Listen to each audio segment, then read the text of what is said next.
part of the Press Play Podcast Network.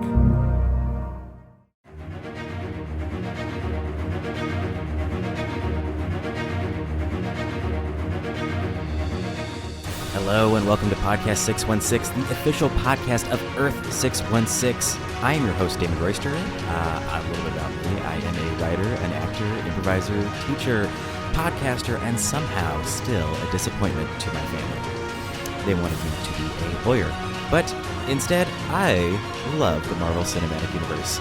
I love it so much that I am doing a dang podcast, y'all. Here it is. We're doing it now. I have been watching Marvel content for decades, from the MCU films. It started in 2008 with the first Iron Man movie. Even before that, I watched all the Sam Raimi Spider-Man movies.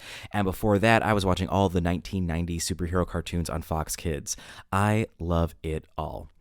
The characters and stories are just so mythic to me, but more than that, if I can get real for a second, they're all so human in Marvel. Every story comes from a human place that leads to some heartbreaking moment. I'm sure we can all remember when Spoiler, discovered Spoiler, and then Spoiler snapped Spoiler's fingers, and then Spoiler happened. Then, of course, Spoiler died. God. Memorable moments, all of them. But there's also some really fun moments that happen. The baby Groot of it all, y'all.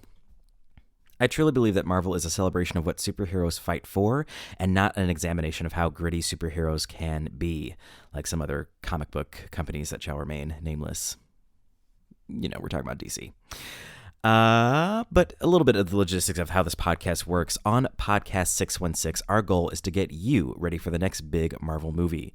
Each week, I will have different comedians, actors, writers, and friends joining me to watch and discuss the movies, TV shows, and sometimes the trailers that are out there so we can all stay up to date with the ever-evolving world of the MCU. This will also be a safe space for Marvel fans and non-Marvel fans alike. Yes, believe it or not, there are people who are not fans of the MCU. It's bizarre, but it does happen. Each week, I will be joined by one Marvel expert and one Marvel newbie to get both perspectives on whether or not this movie or show works. A big worry I heard from a lot of MCU fans is whether or not casual viewers will get what's going on. But I've gathered these casual viewers here to ask them. This podcast is for everyone. This franchise is so fun, and I will attempt to break down that thick wall between nerd and regular humans. Finally, peace is on the horizon. I am so excited to get started and welcome all of you on this journey, this podcasting journey, brought to you by myself and the wonderful people at the Press Play Podcast Network, P3. That's our chant. So please subscribe now. We are starting with a very strange endeavor. Pause for laughter. We are starting with all the movies and shows that will get you ready for Doctor Strange in the Multiverse of Madness out this May in 2022. So yes, we're going to be talking about Spider-Man, Shang-Chi, and of course, everyone's favorite Scarlet Witch, Wanda. So please join us, listen, subscribe, and just let me know how I'm doing. And also remember that with great power comes great responsibility. Hey everyone, thank you so much for downloading the Chase Smith podcast. We've had quite the week here at Press Play Podcast. Just in the last 7 days, we've had Browns Pro Bowl All-Pro corner Denzel Ward on the Orange or Browns podcast. We've announced Hailley Wetzel as our new editor-in-chief. We have launched written content on our website, releasing articles every month. Make sure to check that out, pressplaypodcast.com. And today, as you're listening to this podcast, we are announcing a brand new podcast on the Press Play Podcast Network, Podcast 616, hosted by Damon Royster, your podcast for all things Marvel. Do not miss it. He's leading up all types of episodes up to Doctor Strange and the Multiverse of Madness. Make sure to check that out. Go to Apple Podcasts, Spotify, search Podcast 616. Look for our P3 in the corner and check it out. It's going to be an incredible show. Just a ton of great things going on Press Play. And I'm excited to finally get this podcast miniseries out to you all. We've had a lot of things kind of come up we weren't expecting, and I'm just really glad to get this out. I have 5 or 6 episodes in the hopper here, and this first one is a ton of fun. We talk about the power of brand marketing of podcasts, and I have with me on the show Hailley Griffis. She works for Buffer.com. She's the head of public relations, so she has a ton of incredible content to share. We have a great conversation, and I'm just so excited to finally get this out. Like I said, I think you're really going to enjoy that. I have all different types of people coming on. We're going to talk about the power of social networking, the power of reach. We're going to touch on the influence of podcasts, the depth of podcasts, the power of storytelling, all different types of stuff, just all about podcasts. I love podcasting, obviously, and I wanted to get some industry professionals on here to talk, and I hope you enjoy it. I know I enjoyed talking to these people, and I recorded these episodes last month, and so some of the stuff might be a little dated, but I think you're still going to enjoy this. Hailley Griffis, thanks for coming on. Check her out. She has her own podcast, Make Work Work. She talks about making work more efficient and working smarter, not harder. You'll hear about that in the show, but I think you're really going to enjoy this episode. So thank you so much again for downloading. Make sure to check out shart.com. Save $5 off an order of t-shirt frames, and check out Podcast 616 and our written articles at pressplaypodcast.com. All right. Thanks, everyone. Enjoy the show.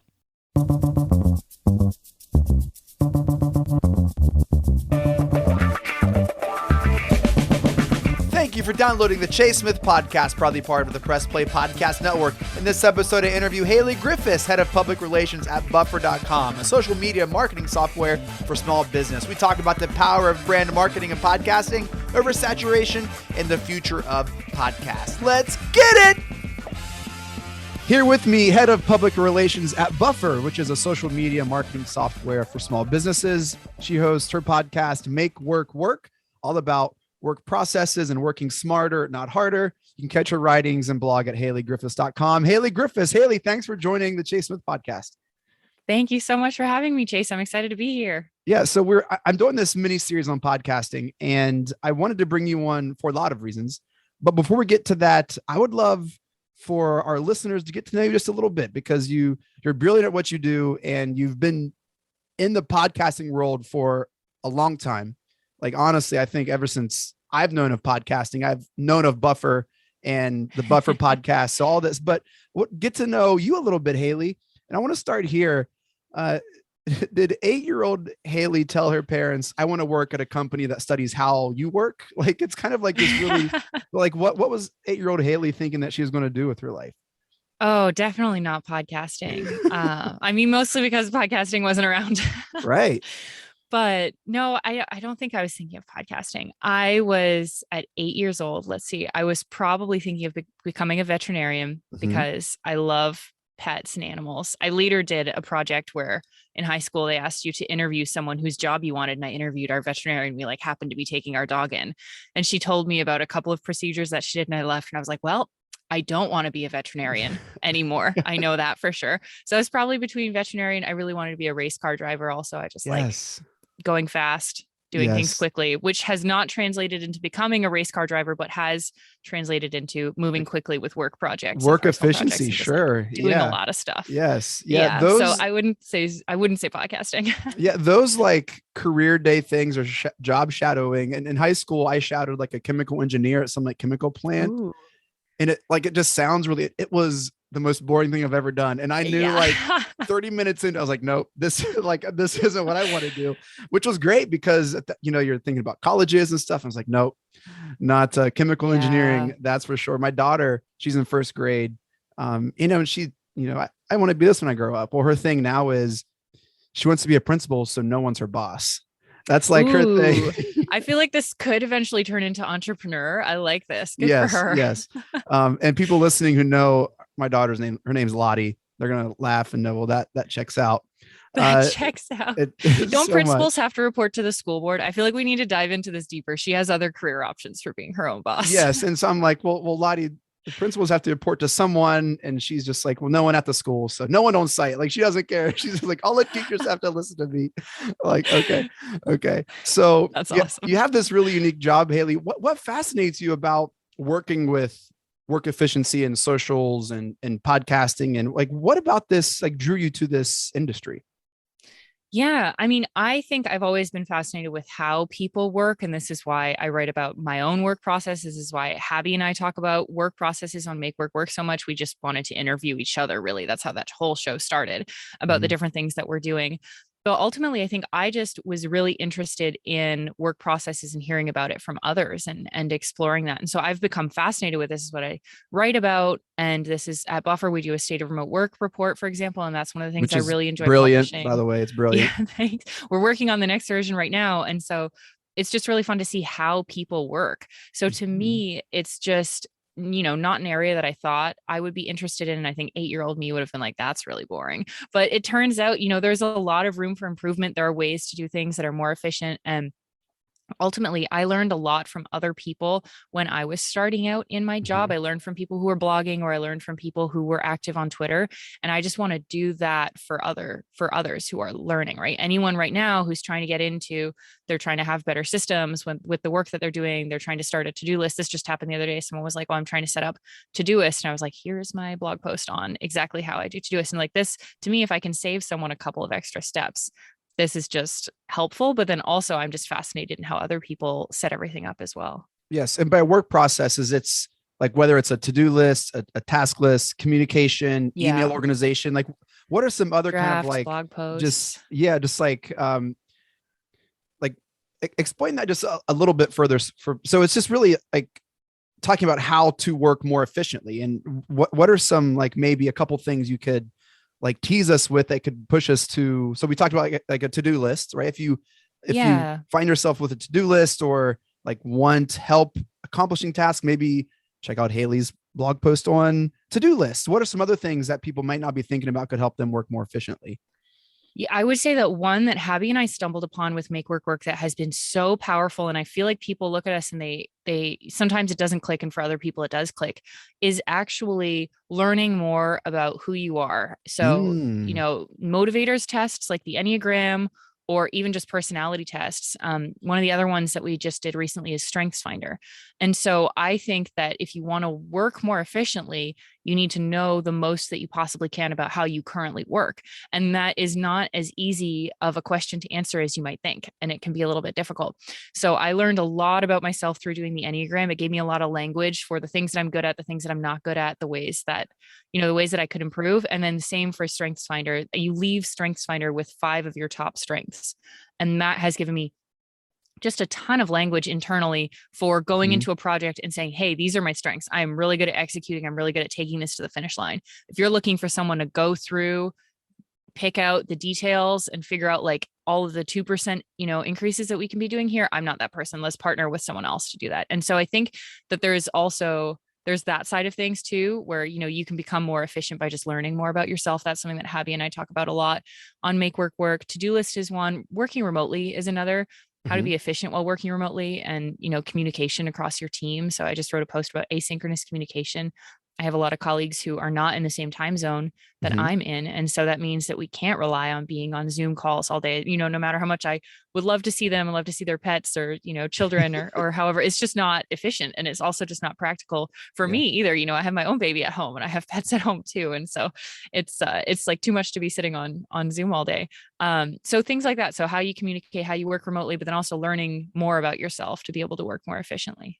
It's clear you're passionate about this. I feel like you could have talked for another like 45 minutes just on this stuff, which I guess though makes sense because not everyone's different. And so whereas someone might get a ton of stuff done at a coffee shop, that's not me. I couldn't go to a coffee shop, sit down and like hammer out at my inbox 0 or anything. Like I just can't operate that way. And sometimes music doesn't even work either. Like everyone is different. So I guess it would make sense to say, hey, find out who you are, find out how you work, find out like the way that you operate, and kind of just go from there. I guess that makes a ton of sense. Were you surprised at some of those strength finders, Hailley, that you found out about yourself?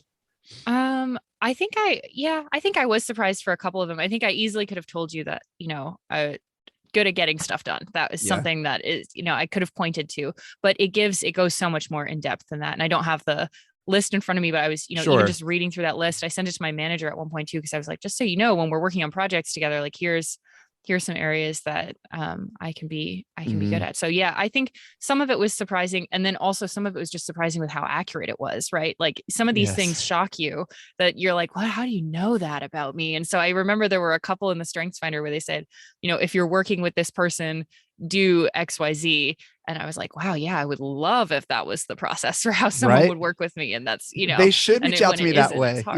Yeah, you people should definitely reach out to me that way. But it just gives you so much language. It's given me so much language. And it's really helped me grow as a person, because if you can identify the areas that you're not good, and the Strengths Finder, the whole thing with them is they're telling you to focus on your strengths instead of focusing on your weaknesses and trying to bring everything up to, like, let's say a medium level. Focus on the things that you're already good at and take that even higher, be even better at that. And so for me, that's helped me balance out for what are the areas that aren't my strengths, because they're opposite to some of my strengths. And like detailed oriented, I would say, is one that, unless I'm really trying on it, I'm not as detailed oriented as some people. And that's one that's like, great, we can bring someone else into this project. And so that's given me, it's really helped level up everything that I do in work to know this about myself. And I'm not trying to cross the streams here, because the work you do with Buffer, that's not the work efficient work. That's like the social media planning. Like, this is how you market and grow. HailleyGriffis.com is all of this work stuff, right? Yeah. And Make Work Work, the podcast. Make Work Work. That's right. So one of the things I'm jealous of is Buffer has that like 4-day work week, right?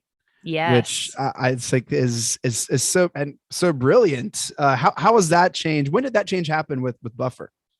Yeah, we started out in May of 2020. We started a 4-week experiment of the 4-day work week. So it was supposed to be just for 4 weeks, continued on in June, expanded the experiment to the end of 2020. And then now it's almost been 2 years and we're still doing a 4-day work week. So this is just how we work now at Buffer. So it has been almost 2 years.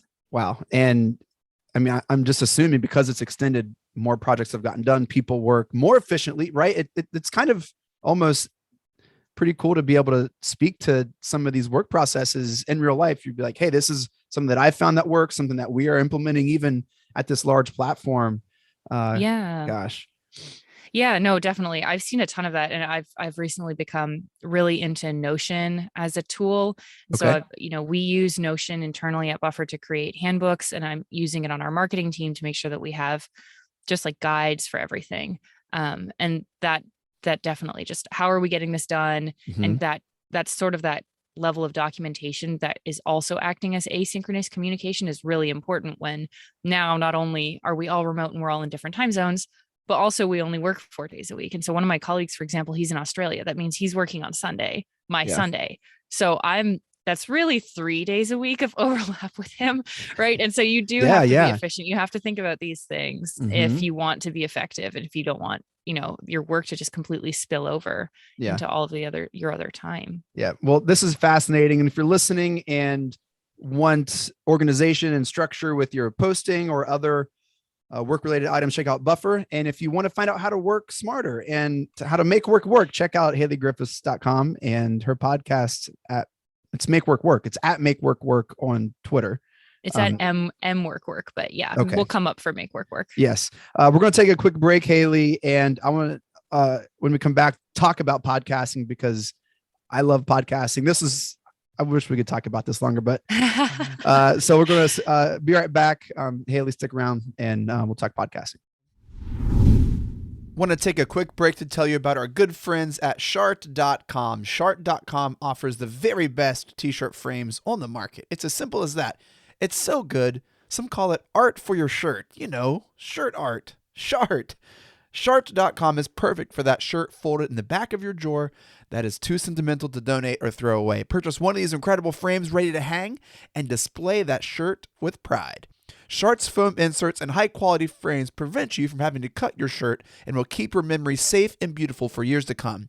It comes fully assembled with turn buttons, real glass sealed in place for safe shirt framing, and 2 sawtooth hangers nailed to the back of the frame so you can mount your piece of Shart either horizontally or vertically. Shart acts as a great decoration for your home, retail store, office, bar, restaurant, school, gym, shop, man cave, and even studios. It's super simple and easy to set up. Look, I love this so much. I have 5 of them. I really do. I'm telling you, they're fantastic. And partnering with us, now they can offer you the very best prices on the very best t-shirt frames available. Only for the Chase Smith podcast listeners, you can use promo code CHASE to save $5 off an order of the original 11x14 black frame. Limit 1 use per customer. The offer is good through the end of March. Again, that promo code is CHASE at checkout to save $5. Go to Shart.com today to begin your order. Hey everyone, it's JD from the Hyman Podcast. Backed by popular demand, I'm excited to let you know that new episodes of the Hyman Podcast will drop every other Monday on Apple Podcasts, Spotify, or wherever you listen to your podcasts. We're going to continue the conversations we started last season and keep having those hard conversations. There is so much in store for you this season, and I'm excited to share it with you. Subscribe today so you don't miss a single moment. The Hyman Podcast, part of the Press Play Podcast Network.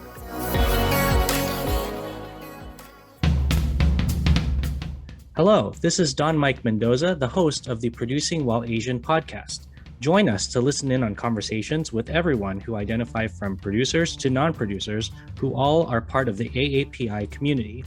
There's all that and more on the Producing While Asian podcast here on the Press Play Podcast Network.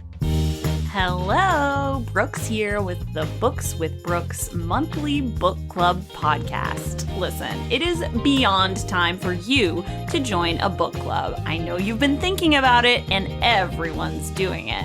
Here's how Books with Brooks works. We read one book a month and then we talk about it. Classics like Stephen King's The Shining, debut novels like We Are the Brennans by Tracy Lang, and tons of other compelling, life-changing stories, one book and 1 month at a time. So come read along with us and then listen in. All right, here with Hailley Griffis, HailleyGriffis.com, podcast Make Work Work, and at Buffer, head of public relations. Hailley, let's talk about podcasting. I love podcasting. Do you remember where you were when you first found out about podcasts? Oh, I do. I was too. in my bedroom. I do. Yeah, no, because I was in my bedroom. I had a laptop or a computer. What and year I was was it? poking around.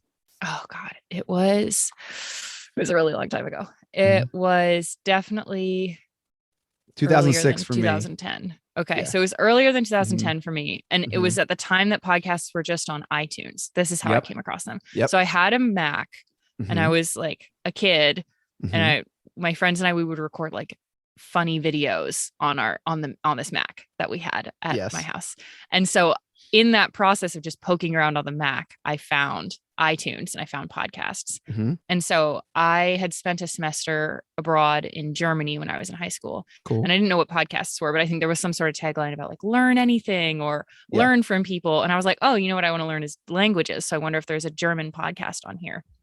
And I had looked for German and I downloaded a bunch of podcast episodes on like learning German, on learning Russian, on like learning all these. Like, I was very ambitious and I don't think I listened to any of them. I just downloaded them and then forgot to open that part of iTunes again. But I would say the next part that it really impacted me, it was 2015 and I was working in tech in San Francisco at the time. And someone had mentioned podcasting and I found this podcast that I started listening to called Being Boss.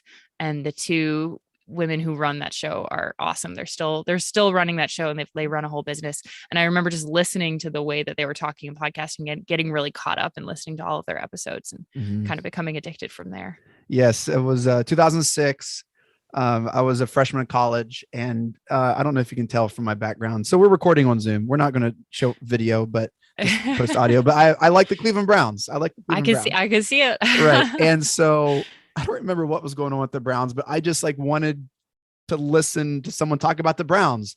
And so I think it was a similar tab in iTunes, just typed in Cleveland Browns and there was these random guys who I didn't know where they were, but they were just talking about the Browns and I just like ate it up. And I was like, okay, if this is like a la carte radio, that's pretty stinking cool.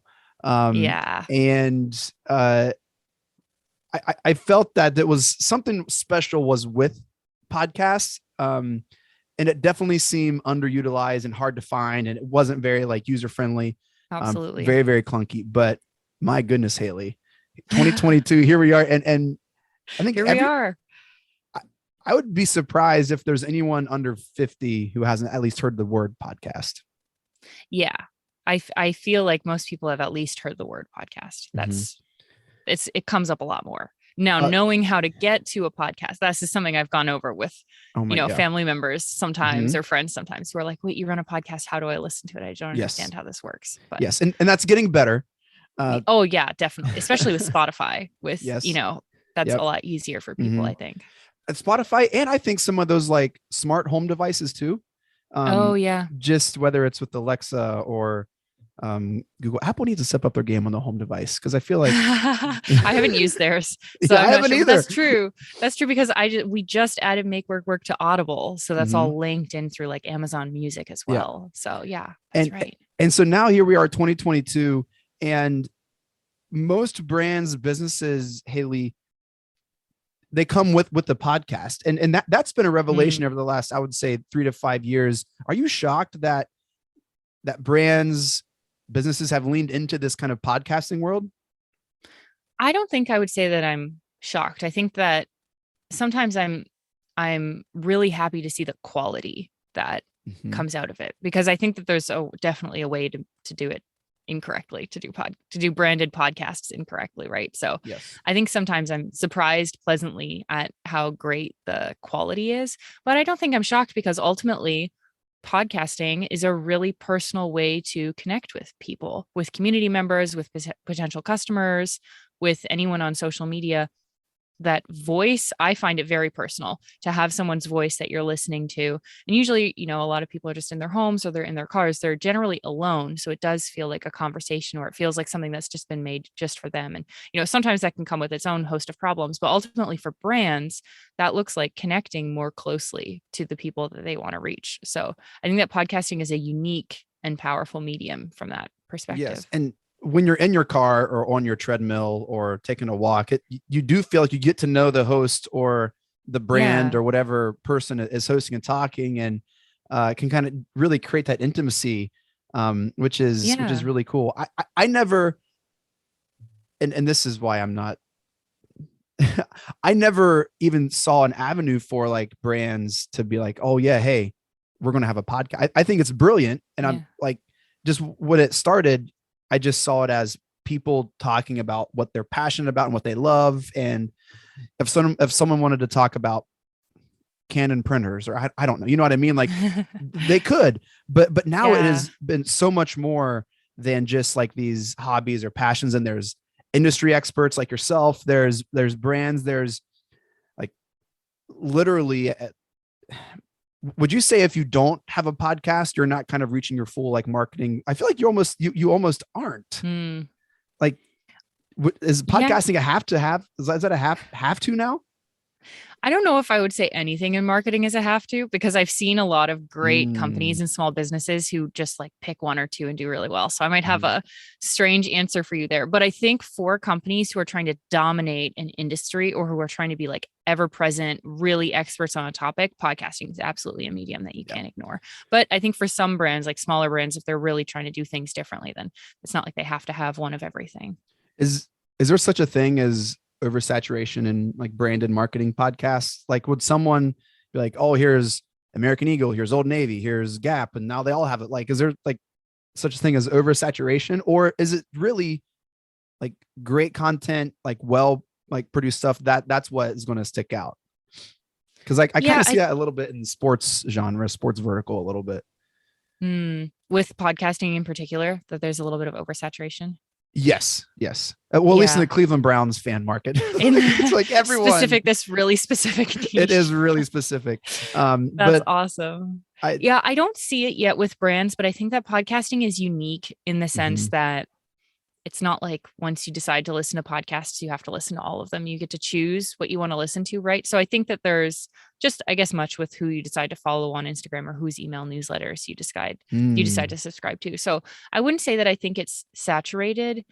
I mean, there are a lot of podcasts. I keep seeing the stats on how many podcasts are started. I think what's interesting is I did see someone dive a little bit deeper into how many podcasts are actually still up and running and not just were started and then never really took off. And that's a smaller number.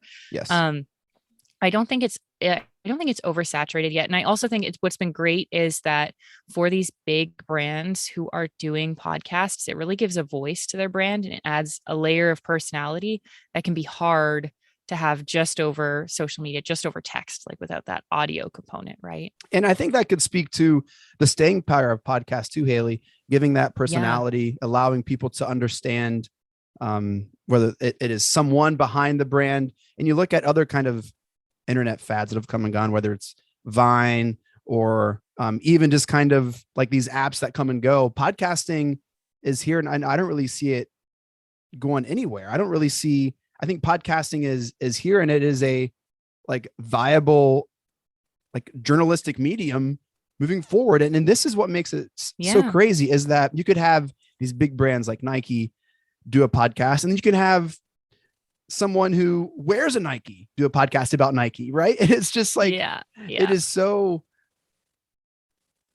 it almost levels the playing field. Obviously there's way more resources behind Nike, but just the ability to do that and hit publish. And all of a sudden, if you type Nike in Apple or Spotify, there's the branded verified one or whatever. And then a couple scrolls over, hey, there's Joe Schmo's Nike podcast. And that is just so fascinating to me. Like, I don't know of any other, like, cause I can't make a commercial and put it on TV. Right. I don't know how to make a web ad and put that on. So it is just this really fascinating way of this art and journalism that kind of levels the playing field in some way, which is fascinating. Yeah, I definitely think so too. I think, it's similar to, I could have a blog about Nikes, but I would probably not be on the front page of the search for that at all. Right. Mm-hmm. Or I could do YouTube videos, and maybe, I'm not sure, I'm not as experienced with YouTube. I feel like podcasting is on a different level, because yes, anyone can start a podcast, like probably with the equipment that they're using right now, if they're on a cell phone. Right. Yeah. And then, so the barrier to entry is quite low. It's really easy to create, just in terms of the publishing level, which I think is different from my understanding of YouTube. Can get quite complex, and video editing and stuff like that. Yeah. But then, I just think it's great the way that with podcasting, the way that you can search for these terms and have your podcast show up. And it's more so about the quality and more so about what you're doing than it is about like how you're ranking in the search algorithm. And if you truly are this one name or a different name. Yeah. Hailley, just a few more kind of conversation topics here. Let's just try to look into our crystal ball and maybe see, what does podcasting look like in 3 to 5 years? Do you see any trends that could lend itself to, well, this could happen in 3 to 5 years? Oh gosh. Well, I've seen a lot of growth and investment in podcasting. So it tells me podcasting is definitely sticking around. Mm-hmm. Just in terms of like, Spotify, we use Anchor for hosting our podcast, for example, and they were acquired by Spotify. Like, there's a lot of money in podcasting right now, a lot of investment. Yes. I think the thing that I see, and then maybe this is like sort of a different direction, but from that marketing perspective, podcasting is hard to track. So it can be difficult to get investment.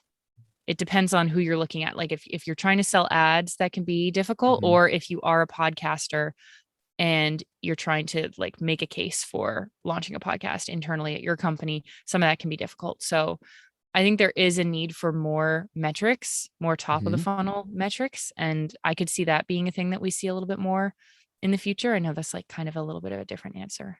No. Yeah. I think that all makes sense. I do think with the money flying around, like it almost like gives validity to the podcasting. Yeah. Like, journalistic integrity or whatever that looks like. I think because of the money and because of the low entry for bar, Hailley, I could see, so let's say I wanted to start a podcast on social media or on how to work more efficiently. I can totally see some type of like network brand verification where like that's Nike would say, hey, this is not our podcast, but we like put our stamp of approval on this podcast, or some type of like brand unification or like, or some type of partnership, just to kind of separate the wheat from the chaff, right? Like what is this content that is good that we do want associated with us? And what is content that we're like, hey, we don't know who that is. We don't necessarily want to be associated with who that is, even though they're like, I think there has to be some type of like corralling of content. So I don't know how. That's for someone else to figure out though. But I mean, we've seen that with, I'm not sure if you follow along with Shopify at all, but I know this was years ago, but I know that there were people who had started a Shopify podcast that Shopify ended up, I think, acquiring them, if I'm remembering this correctly. I could be wrong, but so they had a whole podcast about Shopify stores or like something like that, and then Shopify ended up acquiring them. So there's also that route, but I think that they left it with them. I could be misremembering, but this is what I remember it as. Yeah. And so, and I don't know. I'm interested to see podcasting in the meta, like whatever Yeah. is going on in the meta. Like, What does that look like? what does meta look like? But then That's question one. right. And But two, then what's podcasting like? within meta, like, so that's going to be fascinating to see how that plays out. And Yeah. but I think we can agree, Hailley, that podcasting is here to stay. That Yes. brand podcasting is probably only going to get easier for people to access and probably more cohesive. I could also maybe see some type of like if in-store brick and mortar interaction with their brand podcast as people return to like public spaces, like, hey, okay, this is here's a QR code, or we have this code on like some type of connecting the user to the subscriber. I think is going to be an interesting kind of way as well. I've seen people do the like send us a voice note about your experience, or send so like the LinkedIn Hello Monday podcast. Jessie Hempel, I think is her name, and she has listeners send in questions or thoughts as they're listening to the show, or questions prompted. And that's one way that, you know, small businesses could absolutely do that if they're talking to someone, the same way that on Instagram, you might get a video from someone who's using a product, or on YouTube, for example, you know, you could get an audio version of a review, or even just an audio interaction just with small business. If we are talking in person, just like, hey, I'm going to record this for my podcast. I'm trying to get audio or something like that. Like, yeah, I could totally see that.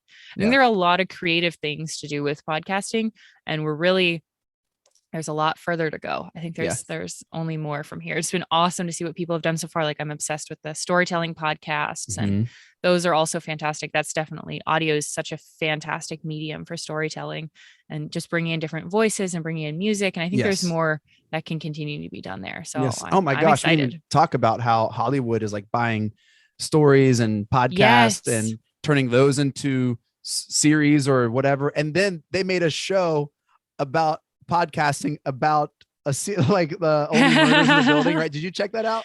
I didn't know. I haven't seen that one yet. It hits a little close to home, but it's very entertaining. Not so much like murder in the building, just like, oh, okay, they're talking about podcasts and they're making one, and it's a show about podcasts.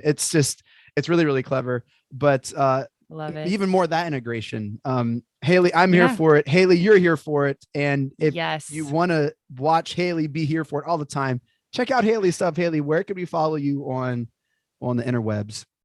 Yeah, I am everywhere on Twitter, on Instagram, etc. as @Hailley Marie. I have 2 L's in my name, and then Marie is Mari. You can read more of my writing at HailleyGriffis.com, or listen to my show at makework.work. And then I work at Buffer, which is buffer.com. So if you need an app for scheduling social media posts, I'd love for you to consider us. I love it. I use it personally for my stuff. Thanks for having me here. Oh my gosh, Hailley, thank you. Thank you so much. This was great. Well, that does it for this episode of the Chase Smith Podcast. Thank you all so much for downloading and listening. Shouts to the Press Play Podcast Network for making this possible. Follow us online at Press Play Pods. You can visit our website, pressplaypodcast.com, to keep up with all of our shows and network news. And I just really appreciate you checking this out. And I'll be back. I got a lot of great people lined up. So it's going to be good. All right. Thanks, everyone. See ya.